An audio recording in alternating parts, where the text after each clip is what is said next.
જૂનાગઢથી doctor Pradyumna ખાચરના નમસ્કાર। આધુનિક સૌરાષ્ટ્રના ઇતિહાસને સમજવા માટે જે કરાર ખૂબ મહત્વનો છે એવા વોકર કરાર વિશે આજે આપને અવગત કરવા છે। કાઠિયાવાડમાં 18મી 19મી સદીમાં 222 રજવાડાઓ હતા, જેના રાજતંત્રની વ્યવસ્થામાં એકરૂપતા નહીં પણ અશાંતિ હતી। રાજાઓ, ભાયાતો અને બળવાન વર્ગ વચ્ચે સતત ઝઘડાઓ, સીમાઓ બદલાય, ગામો બદલાય, કાવા દાવા થતા રહે, ષડયંત્રો થતા રહે। ગાદી વારસા માટે ભાતૃ વિગ્રહના અનેક પ્રશ્નો ઉપસ્થિત થતા હતા। ઘણી વખત દીવાનો પણ સર્વે સર્વા બની જતા। બળુકાનું જોર એટલે કે મારે તેની તલવાર। ક્યારે શું બદલાશે એ કશું જ નક્કી નહીં। મરાઠાઓ વારંવાર મુલકગીરી ઉઘરાવવા ચડાઈ કરે, પ્રદેશને ધમરોળે એવું બનતું હતું। આ મરાઠાઓનો સૌથી વધુ સફળ સામનો કાઠી દરબારોએ કર્યો હતો। એટલે જ મરાઠાઓએ આ વિસ્તારને નામ આપ્યું કાઠેવાડ, અને જેમાંથી અંગ્રેજ યુગમાં કાઠિયાવાડ શબ્દ પ્રચલિત એવો થઈ ગયો અને લોક હૃદયમાં જડાઈ ગયો કે પુરાણ પ્રસિદ્ધ સૌરાષ્ટ્ર નામ ભૂલાવી દીધું અને આ વિસ્તારનું નામ કાઠિયાવાડ સર્વમાન્ય બની ગયું। વોકર કરારના સમયે કાઠિયાવાડમાં સહજાનંદ સ્વામી, પૂજ્ય વિસામણ બાપુ પાળિયાદ, પૂજ્ય દાન મહારાજ ચલાળા વગેરે વગેરે સંતો પણ સમાજ ઘડતરનું કાર્ય કરી રહ્યા હતા। મુલકગીરીની ચડાઈઓથી કાઠિયાવાડ ખેદાન મેદાન થઈ રહ્યું હતું। ખંડેરાવ દાભાડે, સેનાપતિ દામાજી ગાયકવાડ, કંથાજી કદમબાડે, શિવરામ ભાવ ગારદી અને બાબાજી આપાજી વારંવાર ચડી આવતા હતા। શિવરામ ભાવ ગારદી 2 મહિના ને 12 દી, ચાલ્યા પછી 4 દી, ઉઠ્યા પછી 8 દી, એટલે કે તે કોઈ પણ ભોગે કેટલો પણ સમય આપીને ખંડણી લઈને જ જતો હતો। આપ જાણો જ છો કે બાબાજી આપાજી ખંડણી ઉઘરાવવા આવેલા, તેને ભડલીના બળવાન સુરવીર ભાણ ખાચરે કેવા ભોંઠા પાડેલ કે બાબા તારી બકરી કોઈ ન જાલે કાન, એને ભડલી વાળો ભાણ ખર્યું સોતો ખાઈ ગયો।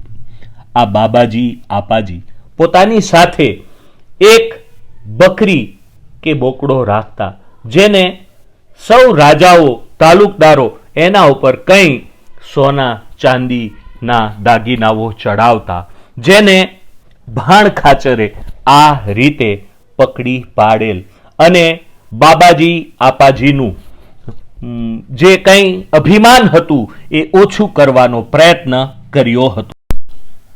જો કોઈ રાજવી ખંડણી ન આપે તો લડાઈ થતી, જેમાં લોલિયાણાની લડાઈ ખૂબ પ્રસિદ્ધ છે। એમાં પ્રજાજનોને પણ ખૂબ ભોગવવું પડતું હતું। જો ખંડણી ન આપે તો જે તે પ્રદેશને આ મરાઠાઓ નુકસાન કરતા હતા, ઉજ્જડ કરતા હતા। આથી અમુક અમુક રાજાઓ ખંડણી આપી દેતા હતા। રાજાઓ આ ત્રાસ અટકાવવા વકીલ કે કોઈ ભાટ ચારણને, બાહેંધરને તેની પાસે મોકલતા હતા। બાકી એ તો જાણે એવું જ માનતા કે નાણાં આપો અથવા વિનાશ નોતરો। આ કરાર જેના નામે ઓળખાય છે એ એલેક્ઝાન્ડર વોકર તો લખે છે કે કાઠિયાવાડ એક કાળે કોઈને પણ અદેખાઈ આવે એવી સુધરેલી અને આબાદ હાલતમાં હતો। હાલ તે અજ્ઞાન, જંગલી અને વહેરાન હાલતમાં આવી પડ્યો છે। તે ચોર લૂંટારાઓનું રહેઠાણ થઈ પડ્યો છે અને રાજ્યમાં કાયદો વ્યવસ્થાનું નામો નિશાન નથી। અહીં કદાચ વધુ પડતી અતિશયોક્તિ હશે, પરંતુ આ સમયગાળા દરમિયાન ગામડાઓ એકબીજા રાજ્યો હડપ કરવાનું કામ કરતા, જીતવાનો પ્રયત્ન કરતા, બહારવટિયાઓ બહારવટાની પ્રવૃત્તિ જે કરતા, જેનાથી કર્નલ વોકરે કાઠિયાવાડનું આવું મૂલ્યાંકન કરેલ છે. કાઠિયાવાડની આવી પરિસ્થિતિથી વાજ આવી જઈને કાઠિયાવાડના 29 તાલુકદારોએ, રાજવીઓએ બ્રિટિશ ઈસ્ટ ઇન્ડિયા કંપનીને ફરિયાદ કરતા પત્રો લખ્યા હતા કે મરાઠાના ધાડાઓ અને મોટા રાજ્યોનો ત્રાસ છે, તો અમને એમાંથી છોડાવો. કાઠિયાવાડના અનેક તાલુકદારોના આ પત્રો કર્નલ એલેક્ઝાન્ડર વોકરને વડોદરા મળતા તેણે મુંબઈના ગવર્નરને જાણ કરી કે આ લોકોને મદદ કરવા શું કરવું. આથી બ્રિટિશરોને કાઠિયાવાડમાં પ્રવેશવાના અનેક બહાના મળી ગયા. આવા અનેક આમંત્રણો મળતા એમણે વિચાર્યું કે હવે આ વિસ્તારમાં જવાય તેમ છે. પરંતુ લાંબુ વિચારી થોભો અને રાહ જોવાની નીતિ વાપરી આખરે વોકર અને ગાયકવાડની સેના ઈસવીસન 1807માં કાઠિયાવાડમાં આવી અને તમામ રાજાઓને મોરબી પાસેના ઘૂંટુ મુકામે બોલાવી એની સાથે ચર્ચા વિચારણા કરી. રાજાઓને જાણે કે બાંધી લીધા કે તેઓ એકબીજા વચ્ચે કાંઈ પણ બ્રિટિશ સત્તાની પરવાનગી વિના ન કરી શકે. આ ઉપરાંત ખંડણી ઉઘરાવવાની નવી વ્યવસ્થા કરી કે હવે ક્યારેય કાઠિયાવાડમાં ખંડણી ઉઘરાવવા લશ્કર નહીં આવે. તેને બદલે તમારે અમે નક્કી કરીએ એને ચોક્કસ રકમ ભરી શાંતિનો શ્વાસ લ્યો. આ રીતે કર્નલ વોકરે બ્રિટિશ સત્તાને બરાબર મુસદ્દો સમજાવી કાઠિયાવાડના 153 તાલુકદારો સાથે, રાજવીઓ સાથે કરાર કર્યો, જેને ઇતિહાસમાં વોકર કરારને નામે ઓળખવામાં આવે છે. આ રીતે મુત્સદ્દીથી અને યોગ્ય વહીવટથી અંગ્રેજોએ યુદ્ધોને રોક્યા, શાંતિ સ્થાપી. એટલે વોકર કરાર ઇતિહાસમાં યાદગાર બનાવ ગણાય છે.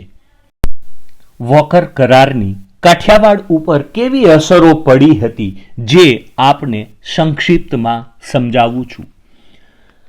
અંદરો અંદરની લડાઈઓ બંધ થઈ ગઈ. મુલકગીરીની ચડાઈઓનો ભય ટળ્યો.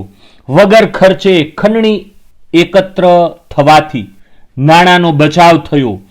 કાઠિયાવાડનો વિકાસ અને પ્રગતિના દ્વાર ખુલ્લા થયા. રાજાઓ અને ઈસ્ટ ઇન્ડિયા કંપનીના સંબંધો વધુ દ્રઢ બન્યા. 1820-22માં રાજકોટમાં બ્રિટિશ પોલિટિકલ એજન્સીની સ્થાપના થઈ.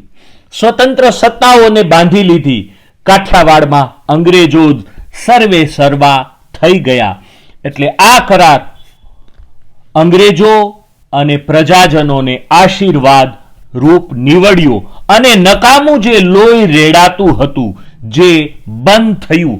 અને સૌરાષ્ટ્રમાં એ પછી 1863માં દેશી રજવાડાઓનું વર્ગીકરણ કરી નાખતા તો હવે કોઈ પણ બાબતે જરાય કોઈ રાજા કે તાલુકદાર આઘા પાછા થઈ શકતા નહીં એવું વાતાવરણ બ્રિટિશરોએ બુદ્ધિ વાપરીને સર્જી દીધું હતું.